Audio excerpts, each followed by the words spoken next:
लक्ष्य बनाया जाता है उस अनमोल वस्तु का जिसका दुनिया में कोई मूल्य नहीं होता। साध्य बनाया जाता है उसे जो हमें हमारे द्वारा प्राप्त नहीं किया जा सकता। दो प्रकार के साध्य होते हैं। एक साध्य वह है जो व्यक्ति नियम से संकल्प करता है, जिसको अपने ऊपर विश्वास होता है कि मैंने जो इच्छा की है वह पूरी करके रहूँगा, और उसे अपने ऊपर विश्वास होता है कि मैं इच्छा को पूरी कर लूँगा। वह द्रव्य दृष्टि रखता है, अपनी योग्यता को पहचानता है। सबसे पहले किसी कार्य करने के पहले व्यक्ति को अपने स्वयं की योग्यता का ज्ञान होना चाहिए कि तुम्हारा द्रव्य किस योग्य है, तुम्हारा ज्ञान कितना जान सकता है, तुम्हारी पर्याय में कितनी ताकत है। ये पूरा ज्ञान किसी भी अच्छे कुशल साधक की, कुशल पथिक की, जो कुछ पाना चाहता है, जो जितना मिला है, जैसा मिलेगा, यदि वैसी ही जिंदगी गुजारना है तो कुछ करने की जरूरत नहीं है। स्थावर जीव कहलाते हो। स्थावर जीवों के कर्म फल चेतना होती है। जैसे एक इंद्रिय जीव कहते हैं अपन। स्थावर का अर्थ होता है कि वो जो कर्म कराएगा वह उनको करना है। वो किसी भी चीज का प्रतिकार नहीं कर सकते।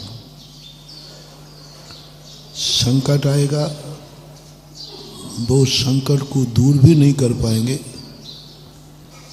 लेकिन संकट को सहन भी नहीं कर पाएंगे। लेकिन संकट में वो अपनी जिंदगी तबाह कर देंगे। कुछ भी हो, कैसे भी हो, जो कर्म कराएगा वही उनका जिंदगी है, वही सुख है। ये स्थावर जीव कहलाते। इसलिए बहुत बार हम कहते हैं, जो ये कहते हैं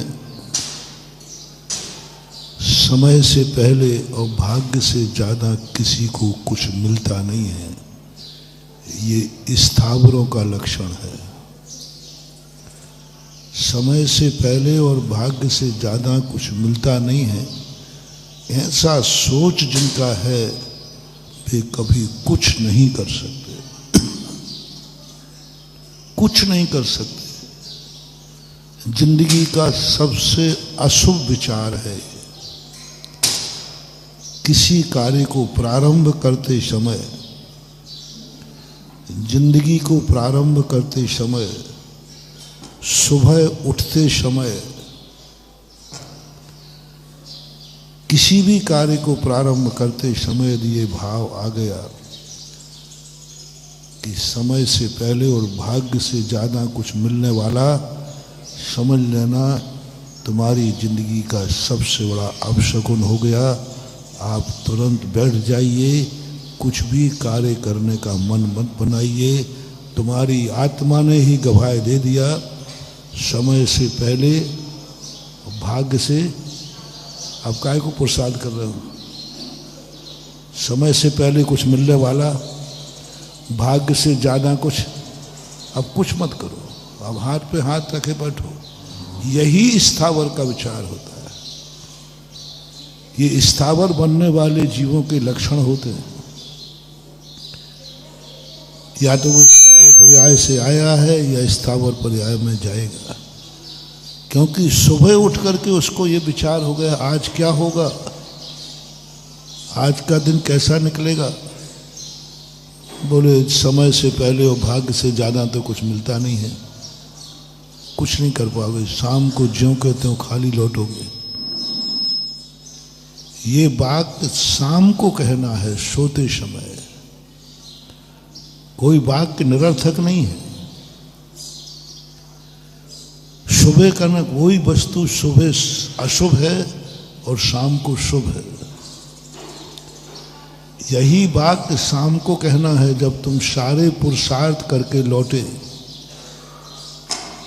मन कहता है देखो क्या सोच के गए थे, कुछ मिला ही नहीं। जब ऐसा विचार मन में आए तो इस मंत्र का जाप देना, समय से पहले भाग्य से ज़्यादा कुछ मिलने वाला नहीं है। इसकी 9 बार नमोकार मंत्र की माला पढ़ लेना, कितने भी टेंशन में होगे नींद आ जाएगी। ये जिनको नींद नहीं आती उनको ये नींद की गोली है। जिनको नींद नहीं आती उनको कौन सी गोली है? समय से पहले और भाग्य से ज़्यादा। बस इसकी 9 बार नमोकार मंत्र पढ़ो, नहीं आए तो 108 बार पढ़ लेना, पक्का है लुढ़क जाओगे।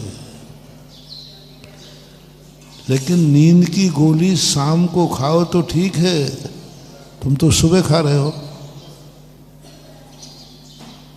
तुम्हें तो सड़क पे गाड़ी चलाना है तब नींद की गोली खा रहे हो। घर से बाहर निकल रहे हो, कह रहे नींद की गोली खा लो।